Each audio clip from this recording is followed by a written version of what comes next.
guys, how are ya?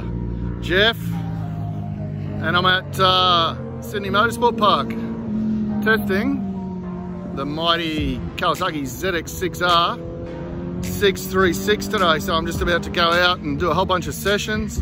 I just rode it 120 kilometers here from home, and yeah, I haven't ridden a 600 for ages, so looking forward to it.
I've been riding this bike for about 2 weeks, and it's been a long time since I've ridden a ZX-6 or 636.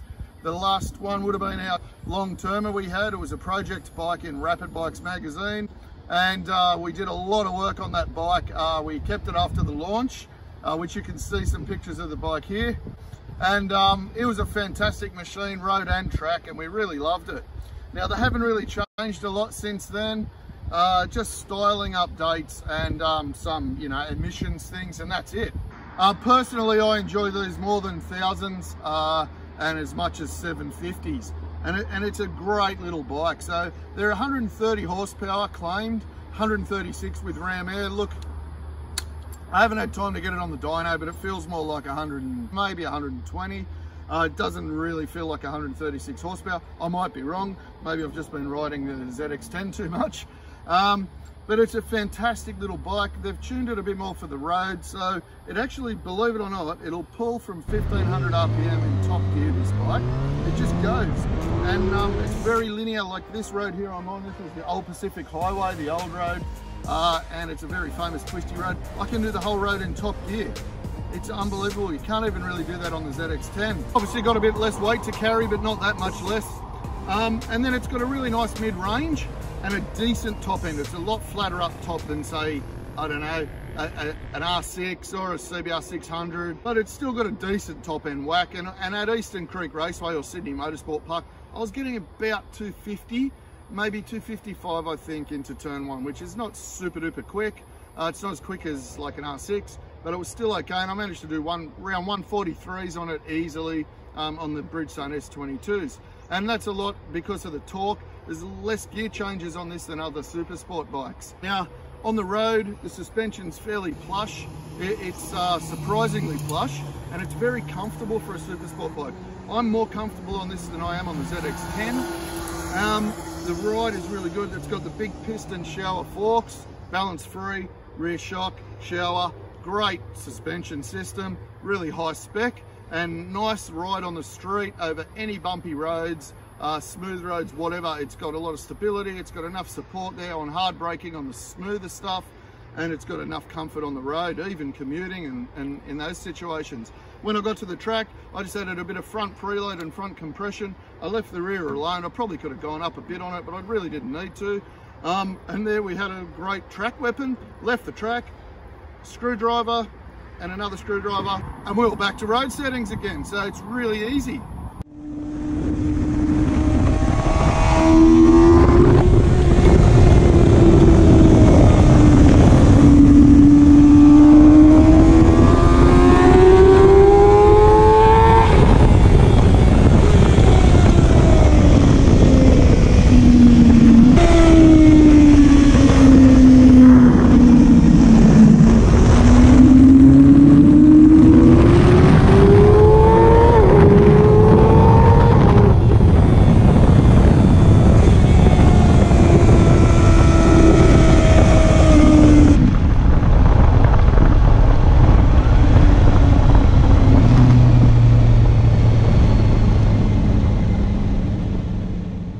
Yeah, so ride quality wise, it's great, road or track. So if you're after a bike that you want to use daily and on weekend scratching, on bumpy roads, country roads, windy roads like this, and you still want to do track days, this is a really good option because all the other Supersport bikes are pretty much no compromise, track only. This is probably the only one that's a really good road bike as well, and Kawasaki are pretty smart like that, making it the 636, giving it a bit of torque and a bit of comfort on the road. Makes it a fantastic road bike. It's got the Bridgestone S22 rubber on it, which is not a bad tyre, street sports bike, but they work all right on the track. Decent feel, decent feedback, good wet weather grip, good dry weather grip. So they're not a bad tyre that it comes with straight off the mark. So you'd be happy with those. Braking, look, the brakes are not super duper compared to modern sports bike standards, but they're still very, very good. It's got radial mount monoblock calipers, a radial pull Nissan master cylinder, but they do require quite a hard squeeze. It's got an ABS system as well, but yeah, those front brakes, they'll pull you up, there's no problem there, especially on the track, it's fine, but they require quite a hard squeeze. I was using 3 fingers on them and fingertips to get it to pull up on the track and on the road too, but a good hard squeeze.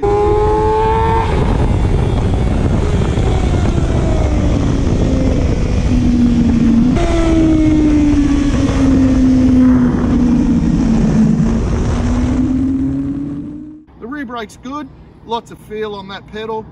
So that's your brakes and suspension, your tyres. Handling wise, it's quite neutral on the road. It's very stable for a Supersport machine. It's got good wide handlebars, super flickable. And you know, it's really linear from upright right into turning, right into that apex. It just goes wherever you want to look. It's just fantastic. You don't have to be as committed to a corner as you do on some of the other Supersport bikes. You can actually just take a line, pick a line and use a bit of an old school approach and roll into the corner and enjoy it. You don't have to be, you know, on the brakes, chuck it in and fire it out like you do on, say, an R6 or something like that. Because obviously, you know, if a bike's good on the track or good on the road, it's good either way because it doesn't really know where it is. A motorcycle, it's just about the geometry and the suspension. Now, other little bits and pieces, it's got a very old-fashioned dash. It's never been updated. So that's just an LCD display. It's a little bit hard to see, but it's got everything you need.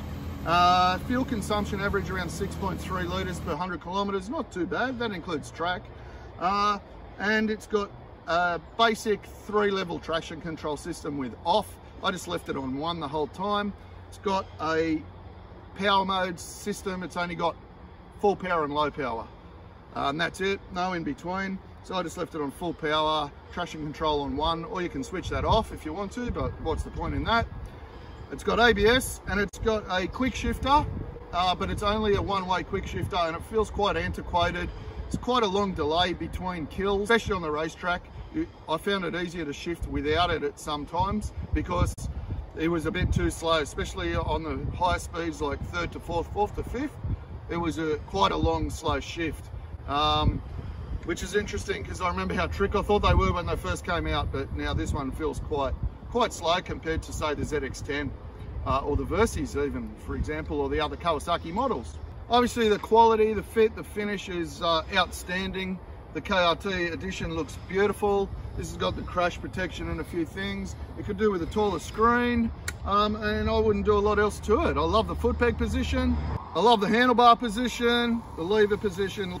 It's just a really easy, nice bike to ride. It doesn't need a lot, and obviously, like I said, Kawasaki aren't going to invest too much in Supersport, but what they've done is made a smart Supersport road and track bike.